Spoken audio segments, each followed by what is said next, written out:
क्या बोले इस पे?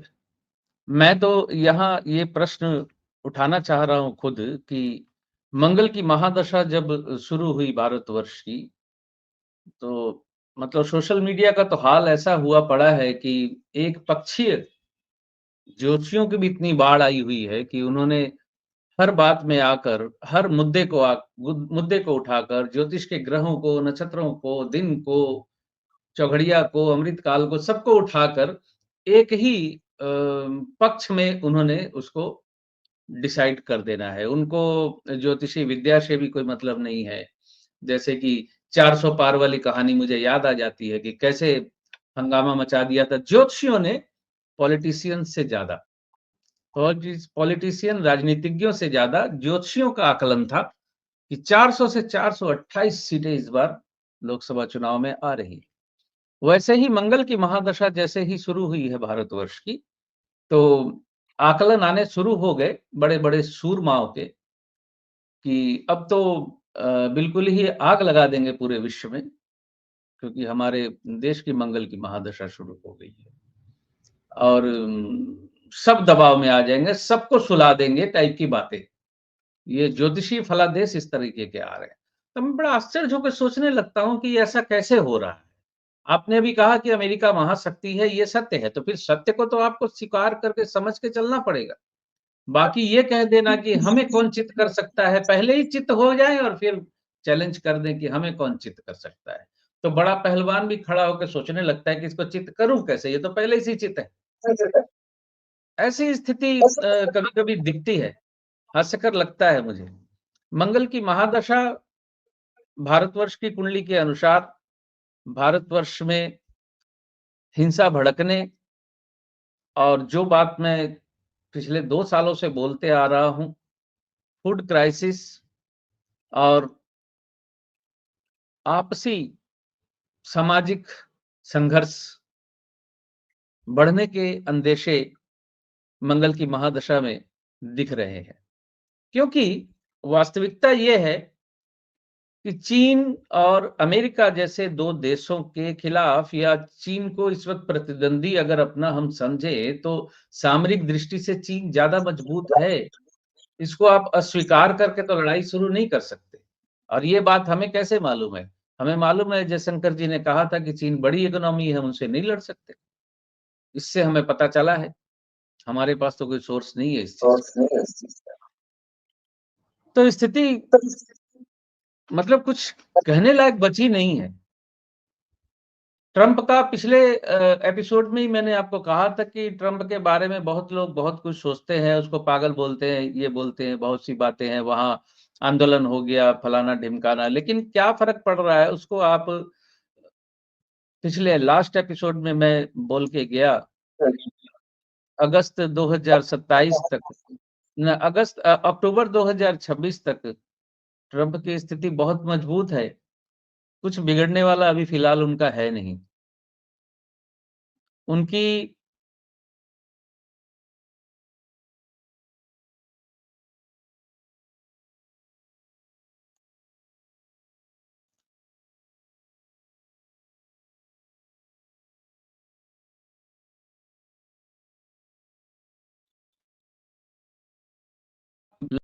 किसी न किसी तरीके से अपने 4 साल के टर्म को पूरा करने के करीब-करीब जाते-जाते उनको अगर कोई प्रॉब्लम हुई तो हुई, नहीं तो वो निकल जाएँगे करके।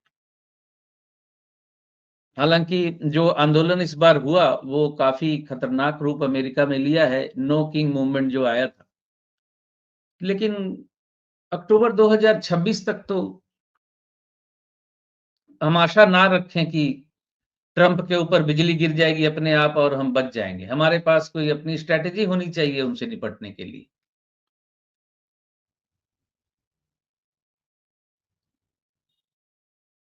आपकी आवाज़ जी। तो ट्रम्प की मार तो भी चलेगी साहब, और मोदी जी तो बचते घूम रहे हैं कि कहीं सामना हो जाए तो कहीं मेरा बेइज्जती ना कर दें, और बेइज्जती से डर रहे हैं। और इतना खौफ, इतना डर मैंने मोदी में कभी देखा नहीं। कभी कभी ऐसा वो पुरानी कहावत याद आती है ना, अब आया हूँ पहाड़ के नीचे। तो 56 इंच को सामने 256 इंच मिल गया, तो 56 इंच जो है घूमते फिर रहे हैं, अपने आप को छुप छुपाते फिर रहे हैं। गल्फ के अंदर अभी भी समस्या जारी है। इसराइल की जो समस्या है वो कम नहीं हो रही है, और दोबारा से कई बार बमबारी कर चुका है। अब 100 से ज्यादा लोगों की मौत हो चुकी है।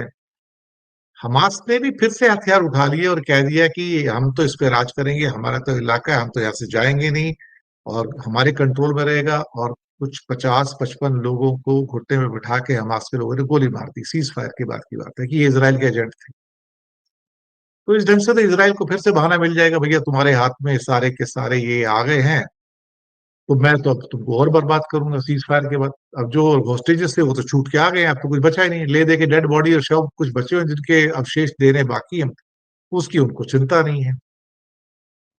आपको ये कंडीशन और साथ में इसको इसी क्वेश्चन के साथ में मैं यूक्रेन की कंडीशन में जोड़ना चाहूंगा, जो बिगड़ती चली जा रही है दिन प्रतिदिन।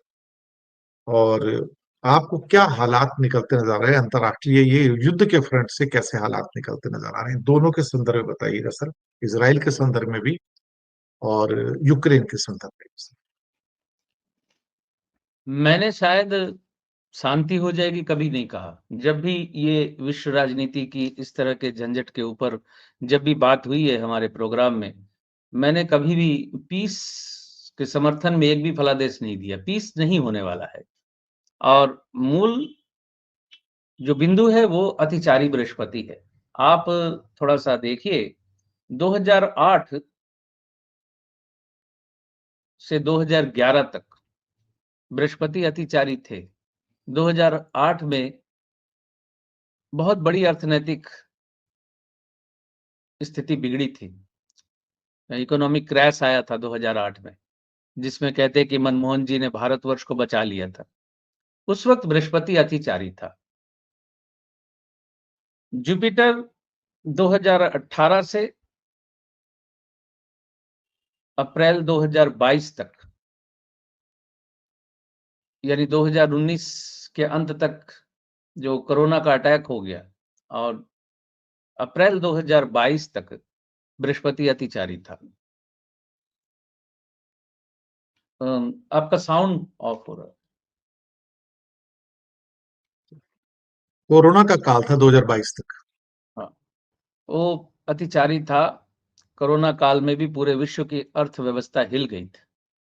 अभी बृहस्पति फिर अतिचारी है, मिथुन में आने के बाद से ही, और ये स्थिति 2032 तक रहने वाली है, काफ़ी लंबे समय तक है। और ना सिर्फ लंबे समय तक है, दर्शक मित्रों को फिर मैं याद दिलाना चाहता हूँ कि ये 8-8 वर्ष के 3 ब्रैकेट हैं बृहस्पति के अतिचारी होने के। यानी इस बार जो 8 वर्षों तक बृहस्पति अतिचारी 2025 से 32 तक है, 33 के बाद या 34 में फिर वो अगले 8 वर्षों के लिए, और उसके बाद 1-2 महीने बाद या फिर राशि परिवर्तन होते ही अगले 8 वर्षों के लिए। ये पूरा 24 वर्षों का एक विंडो है। तो ये जो आप लोग सुन रहे हैं चारों तरफ, नई अर्थव्यवस्था, नई विश्व व्यवस्था, नए-नए बहुत सी नई-नई बातें जो आ रही हैं, तो ये सारा कुछ इसी टेन्योर के दौरान होने वाला है।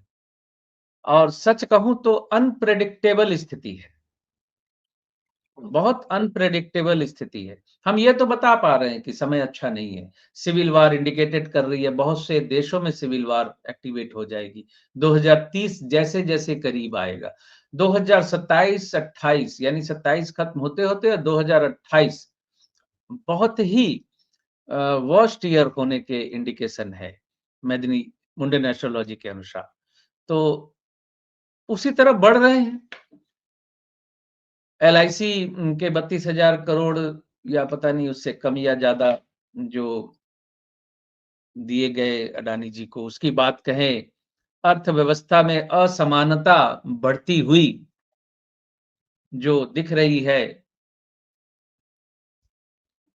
उसकी बात करें, सारी चीज़ों को, स्थितियों का अगर आकलन करें, गाज़ा और इज़राइल की स्थिति का आकलन करें, यूक्रेन और रूस की स्थिति का आकलन करें, कहीं भी पीस एस्टेब्लिश्ड होती नहीं दिख रही है।